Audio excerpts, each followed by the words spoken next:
This is a happy Valentine's Day present from me to you, Allanah, and anyone else who is listening to this. I hope you enjoy, and yeah, without further ado, let's get into the video. Hey, wait up, Mina, you yelled, rushing towards the pink-haired girl. Oh, Allanah, you were almost late again, huh? Mina teased, pushing her pointer finger in front of your face. What? Oh, whatever.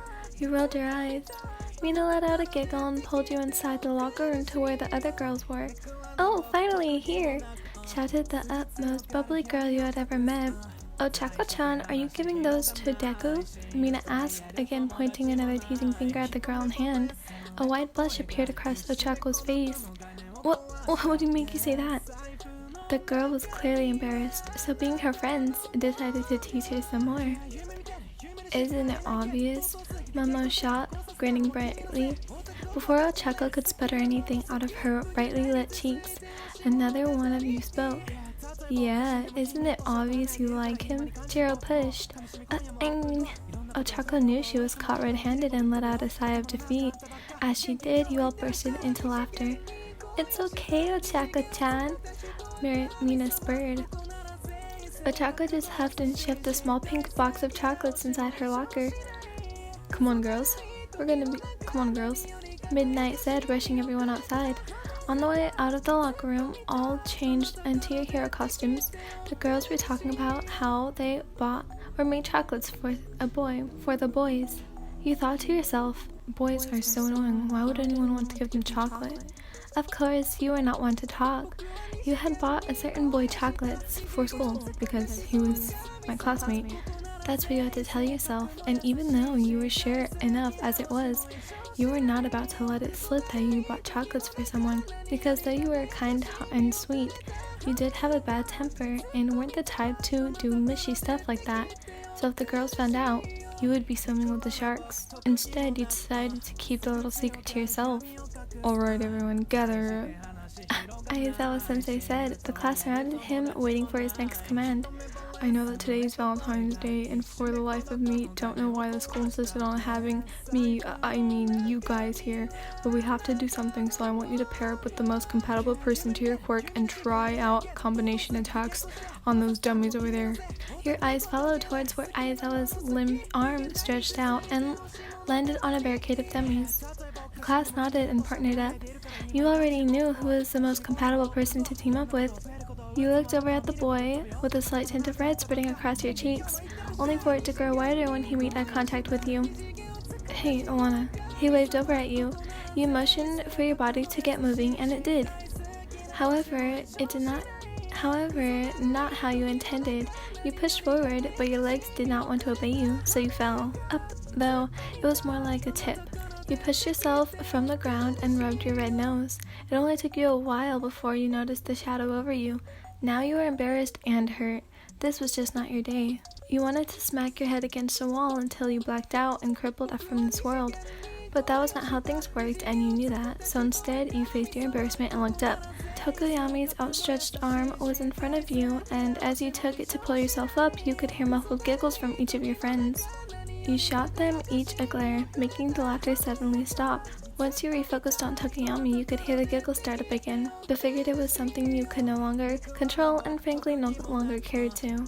Are you okay? He asked. Tokoyami seemed unsure of what to say after you didn't respond.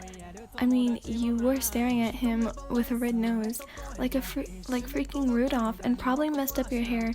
It's okay though, it was short and easily fixed, but you just stared. Allanah? He questioned, waving an arm in front of your face.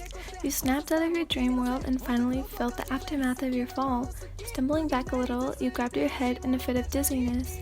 You felt Tokoyami's arm clutch you tightly and heard everyone else start to practice, you said, thrusting off any jitters you had. Okay then, and just in case, I should take you to recovery, girl. No, I'm fine. You removed your hand from your head and stretched it. Huh, see? Tokoyami nodded. If you say so. Time skip. Hey Allanah, that was one pretty nasty fall. You heard Momo speak as the girls, including yourself, walked back into the locker room. Yeah, I'm fine. I bet you are. Mina said again in her overly dramatic tone. You rolled your eyes but continued not to say anything. The girls and yourself changed from your hero costumes to your regular school uniform while still talking about boys. I'm actually giving someone chocolates too. I do not think it is that big of a deal, Momo said, slipping her cardigan back over her shoulders. You and the rest of the girls turned to the beautiful raven-haired princess. Momo got a lot of attention, but she rarely gave any back. This was a first any of you had heard of her putting herself out there on purpose. You were all curious, to say the least, and pressed for more information. Luckily, it wasn't hard, and somewhere in your heart and mind, hoped it wasn't who you were crushing on. It's Todoroki, she said bluntly. Oh my gosh! Mina swung her arms around the tall girl as Ochako shook the life out of her. Poor Momo, you thought, smiling to yourself. Hey, who are you giving those to? You stiffened your body at the sound of Jiro's words. You turned to face your locker, which Suyu and Jiro had their big noses in. Quickly, you grabbed the purple box and slammed your locker door shut, throwing the box into your bag, making sure the box wasn't going to get messed up in the process. Ooh, Allanah has a crush and she won't tell us who it is? Jiro, you backstabbing. Just as you were planning ways to murder Jiro, Suyu added, We've seen the box, kiddo. Stop trying to hide it. You blushed furiously when Mina said, I bet I know who it is. All of the girls eyed Mina, 4 with curiosity and 1 with a glare. Who? Momo cracked a grin. Yeah, we want to know too, Ochako urged. Mina glanced at your glare, ignoring it, and opened her mouth to speak. Isn't it? Mina, just tell us already, Jiro yelled, throwing her hands up. Yes, I would like to know too, kiddo. Suyu perked. You guys are a bunch of idiots if you think I like someone, you said, rolling your eyes, grabbing your bag and strolling out of the locker room. It's Tokoyami, Mina said, just as the door shut. Though it swiftly flung back open, with you reappearing. A dreadful and murderous glare filled your face where a usual smile or smirk would be. Mina challenged you with a smirk. It ended with you giving Mina a sigh and walking out once more. Oh my god, so it is Tokoyami, Ochako shockingly said, her mouth agape. How irritating. I thought I did pretty well at keeping it hidden, so why? You ground in your head, making your way back to class. You sat down at your desk, only to notice that a certain someone had not gotten there yet. You eyed Tokoyami's desk, glancing back down at your bag every so often. You huffed in annoyance, pulling your bag to your chest and taking out the decorative purple box. You stood from your seat and walked towards his desk. You could feel eyes on you, but blatantly set the box down. You felt a sigh of relief escape your lips when you thought you had did your job, though dread filled your lungs and your breath hitched when you walked face first into the chest of someone. Wow, so this is how you're doing me today, God? Okay, keep that same energy. Slightly looking up, you were face to face with the beak. Why is he so freaking cute? You gushed. Allanah? You could hear the question in his voice and cleared your throat to try and not sound like a grumpy old man, although that's how you felt. Hey, Tokoyami, you sputtered. What are you doing? He asked in a concerned tone. Okay, this is happening. Well, you see, you started before someone cut you off. Not that you were going to continue straight after those 3 words, but still, rude is rude. She was giving you chocolates. You lifted your head to see the Baku squad, Kirishima especially. Oh, was all he said.